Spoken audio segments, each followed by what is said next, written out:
Hello guys, स्वागत है आपका अपने नए यूट्यूब चैनल सोनाली व्लॉग 1 में। तो आज मैं आपको शिव पार्वती माता की कथा का वर्णन करती हूँ। शिव जी कहते हैं कि चाहे कितना भी अभागा मनुष्य हो, अगर वह सुबह ब्रह्म मुहूर्त में उठ जाए तो उसकी जिंदगी बदल जाती है।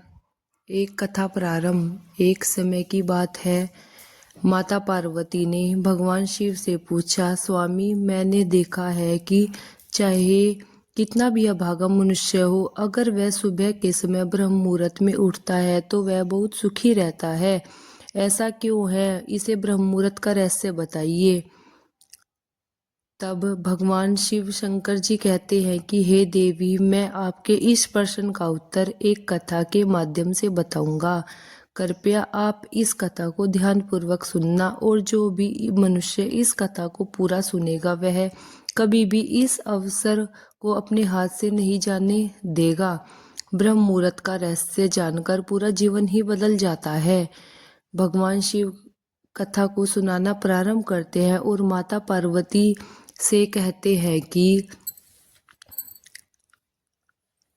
एक समय की बात है, काशी में दीनू नाम का एक लड़का रहता था। वह लड़का बहुत ही अच्छा था, लेकिन एक गलत आदत थी, वह देर से सोता रहता था। सुबह उसे जगाने के लिए घर जाने वाले कई प्रयास करते थे, परंतु वह रोजाना सुबह देर तक उठता था। वह लड़का कभी 9 बजे से पहले नहीं उठता था।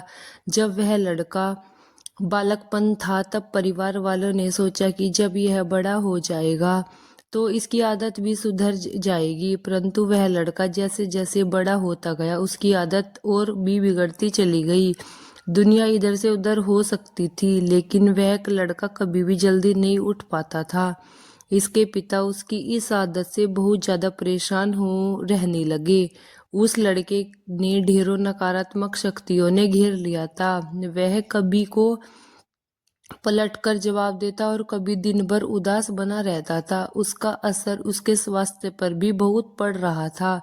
जब उस लड़के को यह पता लगा कि उसके सारे मित्र सफलता को प्राप्त कर चुके हैं, तब वह और भी ज्यादा चिंता में डूबा रहता था और ईश्वर को कोसने लगा। जब वह बार बार यही कहता था कि मेरी किस्मत ही खराब है, परंतु इसके पिता अच्छी तरह से जानते थे कि उस लड़के को असफल होने के पीछे क्या कारण है। भगवान शिव ने कहा कि हे देवी, फिर एक दिन की बात है, उसके पिता को किसी सन्यासी के बारे में पता चला। उसने तुरंत अपने बेटे की समस्या को लेकर उस सन्यासी के पास जाने के लिए निर्णय लिया। सन्यासी को बेटे की आदतों के बारे में बताया और सन्यासी ने कहा कि कल आप अपने बेटे को इस आश्रम में आने को कहिए। फिर उस लड़के का पिता अपने घर की ओर चल दिया। उसे पता था कि अगर वह सीधे तरीके से अपने बेटे को सन्यासी से मिलाने के लिए कहेगा तो वह कभी तैयार नहीं होगा। अपने बेटे को अपने पास बुला लिया और कहा, तुम्हारे सारे मित्र जीवन में सफलता को प्राप्त कर चुके हैं, क्या तुम सफलता नहीं चाहते हो? लड़के ने उत्तर दिया कि जरूर पिताजी, परंतु जब भी मैं अपने मित्रों से उनकी सफलता का रहस्य पूछता हूँ तो वह मुझे कुछ नहीं बताते। भगवान शिव ने कहा कि हे देवी, फिर उसके पिता ने कहा कि तुम इस रहस्य का पता चलाओ कि वह सभी क्यों सफल हो जाते हैं।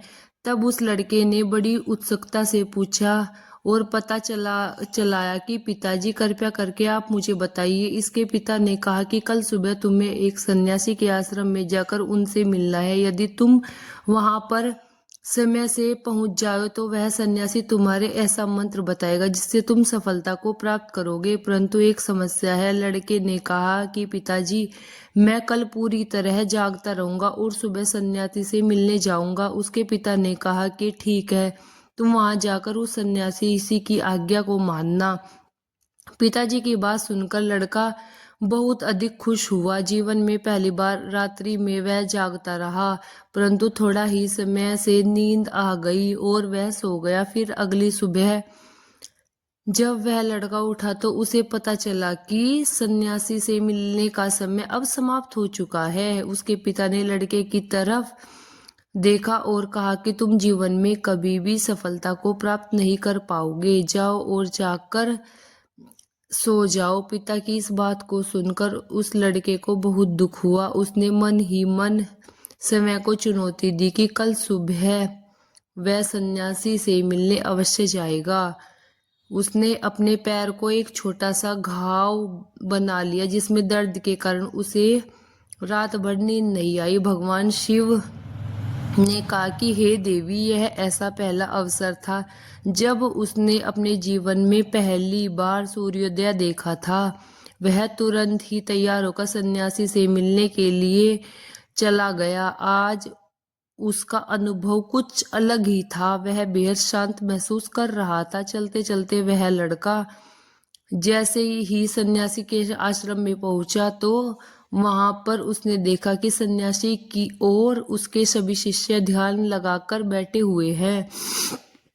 भगवान शिव ने कहा कि हे देवी, फिर जब ध्यान का समय समाप्त हुआ तब लड़का उस सन्यासी के पास पहुंचा और उसे प्रणाम करते हुए बोला कि आपके पास कोई ऐसा मंत्र हो जिससे मैं सफलता को प्राप्त कर सकूं। कृपया करके मुझे वह मंत्र बताइए और अपने मित्रों के समान सफल होना चाहता हूँ और अच्छा जीवन जीना चाहता हूँ। भगवान शिव ने कहा कि हे देवी। फिर सन्यासी मुस्कुराए और बोले, अच्छा तो तुम वही बालक हो। तुम्हारे पिताजी तुमसे मिलने आए थे और तुमने उन्हें विषय में सब कुछ बता दिया था। मैं तुम्हें वह मंत्र अवश्य देता हूँ। अब लड़के ने जैसे ही तुरंत शब्द सुना तो लड़का घबरा गया। उसने पूछा, परंतु क्या गुरुदेव? तब सन्यासी बोले कि मैं तुम्हें वह मंत्र बताऊंगा, परंतु अगले 21 दिनों तक तुम्हें मेरी आज्ञा का पालन करना होगा। मैं तुम्हें वह मंत्र 21 दिनों के बाद ही बताऊंगा। तब मैं तुमसे जो भी कार्य कहूंगा तुम्हें वह कार्य अवश्य करना होगा। यदि तुम असफल हुए या कार्य के बीच में ही टूटा या विघ्न डला तो मैं उस मंत्र का अवसर नहीं मिलेगा। दृढ़ निश्चय के साथ उस लड़के ने कहा कि मुझे आपकी सारी आज्ञा स्वीकार है। अगले 21 दिनों के लिए आपका दास हूँ मैं।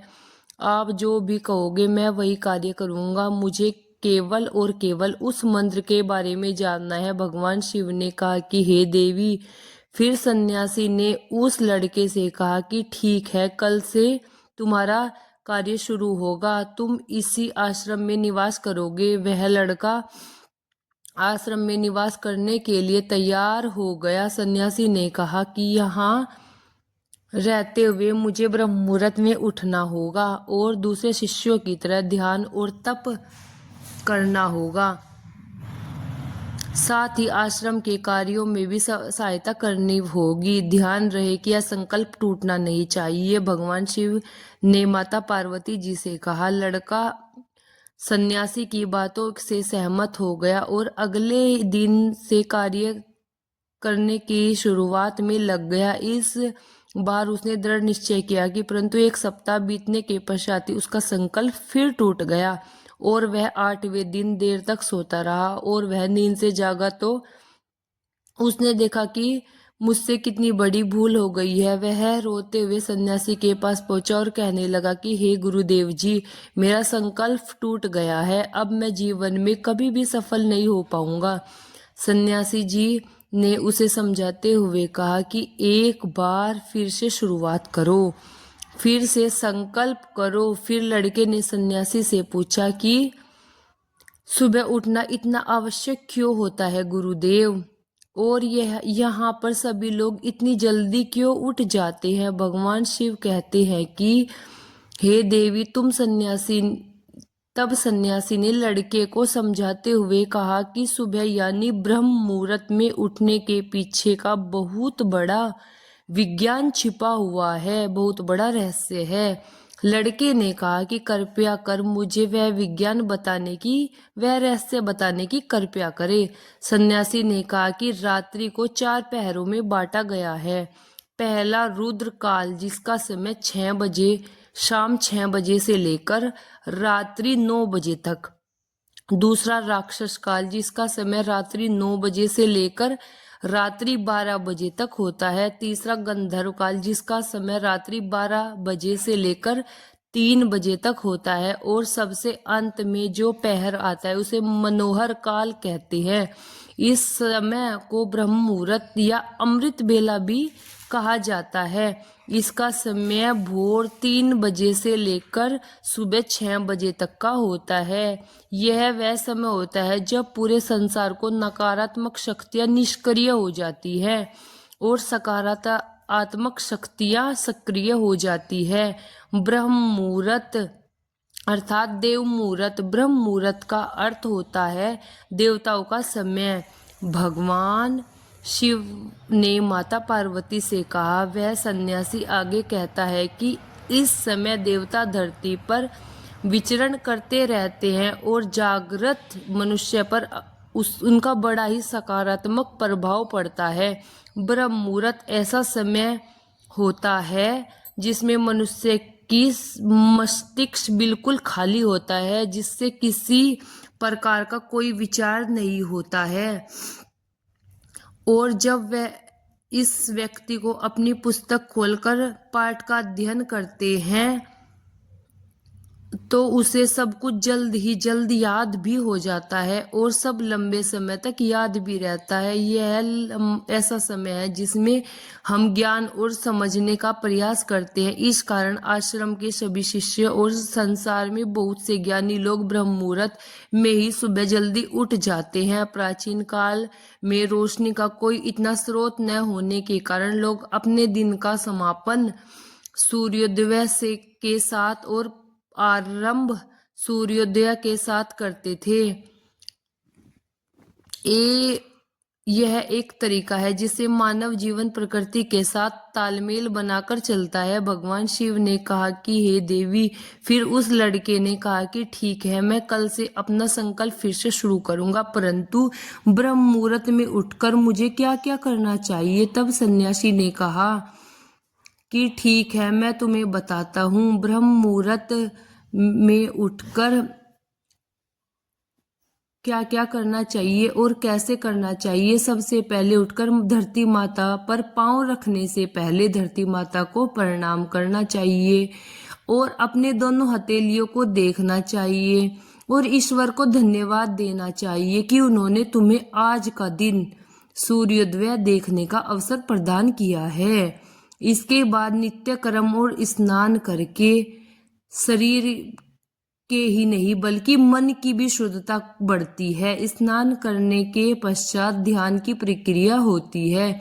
ब्रह्म मुहूर्त में ध्यान की अवधि 21 दिन तक होती है। इस अवधि का उपयोग तब किया जाता है जब आप अपनी कोई मनोकामना की पूर्ति चाहते हैं। यह ऐसा समय है जब व्यक्ति अपने आज्ञा चक्र को सक्रिय करने पर काम करते हैं। भगवान शिव ने कहा, हे देवी। आगे वह सन्यासी कहता है, आज्ञा चक्र दोनों भुवों के बीच में होता है। यह संकल्प का स्थान भी कहा जाता है। अगर इस चक्र का ध्यान केंद्रित हो जाए और अपनी मनोकामना को बार बार दोहराया जाए तो मात्र 21 दिनों में के भीतर वह मनोकामना पूरी हो जाती है। अगर आपके मन में कोई अधूरी मनोकामना है और आप उसे पूरी करना चाहते हो तो तब उसे सबसे पहले उस मनोकामना का स्पष्टीकरण कर लें। आपको क्या करना चाहिए वह निर्णय अवश्य कर ले। इसके बाद ध्यान की विधि को शुरू करें। इसके ध्यान की विधि को शुरू करने के पश्चात शिव शंकर भगवान जी का ध्यान करें और भगवान को बार बार कहें कि ये भगवान, हमारी जो भी मनोकामनाएं हैं आप उसे पूर्ण कीजिए, क्योंकि आप जो भी मनोकामनाएं आप उसे पूर्ण कीजिए। इसके बाद ध्यान की विधि को शुरू करें। ब्रह्म मुहूर्त में स्नान के बाद एक ऐसा स्थान चुनें जहां पर वायु का प्रवेश हो। ध्यान से शुद्ध प्राण वायु का होना अत्यंत आवश्यक होता है। ध्यान की मुद्रा में रीढ़ की हड्डी को सीधा रखे, बिल्कुल, साथ ही गर्दन को भी सीधा ही रखना चाहिए। सुवासन की अवस्था में दोनों हाथों को घुटनों पर रखकर आंखें बंद करके बैठ जाएं। हाथों की मुट्ठी को बंद कर लें और 2-3 मिनट तक बिल्कुल शांत हो जाए। जब आपका शरीर स्थिर हो जाए और श्वास भी शांत हो जाए, तब इसके बाद अपना सारा ध्यान आज्ञा चक्र पर लगाए। इस दौरान लंबी गहरी सांसें ले, सांस को रोक कर रखें। इस समय आप अपनी इच्छा को मन ही मन दोहराए और अपने मन से इष्ट देव और देवी देवताओं का, गुरुजनों का चिंतन करें। भगवान शिव ने कहा, हे देवी, उस सन्यासी ने कहा, जब सांस को रोकना कठिन हो जाए तब तक धीरे धीरे सांस को बाहर की ओर छोड़े। सांस को नाक से भरे और मुख से बाहर छोड़े। इस प्रक्रिया को 3 से 4 बार प्रतिदिन दोहराएं। ऐसा प्रतिदिन करने से आपकी जो मनोकामनाएं है वह अवचेतन मन पर अवश्य पहुंच जाएगी और इच्छा पूर्ति जल्दी ही होगी। आज्ञा चक्र सक्रिय हो जाएगा और हमारी आज्ञा को पूर्ण करता है। सांस को रोक कर रखने के दौरान शरीर में आपातकाल की स्थिति हो जाती है, जिससे कि आप बेकार की बातें सोचने और विचारने करने से बचें। ब्रह्म मुहूर्त के समय ईश्वर की विशेष कृपा भी होती है और कोई भी व्यक्ति अपनी मनोकामना को इस समय दोहराता हो तो इसकी इच्छा जल्द से जल्द भगवान जी पूरी कर देते हैं। भगवान शिव ने कहा कि हे देवी, इस प्रकार सन्यासी ने उस लड़के को ब्रह्म मुहूर्त का महत्व बताया है। अगले 21 दिनों तक उस लड़के ने बड़े ही मन के साथ इस सक्रिया को अपनाया। तब वह बहुत ही ज्यादा अनुशासित और शांत स्वभाव का बन चुका था। उस लड़के ने जैसा ही अपना संकल्प पूरा किया, उसके बाद वह लड़का बड़े ही प्रसन्न भाव से सन्यासी के पास पहुंचा और कहने लगा, हे गुरुदेव, मैंने 21 दिनों का संकल्प पूरा कर लिया है। अब कृपया करके मुझे संकल्प सफल होने का मंत्र बताइए। उस सन्यासी ने मुस्कुराते हुए कहा कि पिछले 21 दिनों में जो अभ्यास तुम करते आ रहे हो और जो भी व्यक्ति इस ब्रह्म मुहूर्त में उठकर ध्यान प्रक्रिया को सही ढंग से करेगा, वह जीवन में कभी भी असफल नहीं हो सकता। वह सफलता को प्राप्त अवश्य करेगा। तुम्हें ब्रह्म मुहूर्त का रहस्य पता चल चुका है। अब तुम्हें इस जीवन पर्यटन करो। तुम्हें जीवन के लक्ष्य और सफलता दोनों ही प्राप्त हो जाएंगी।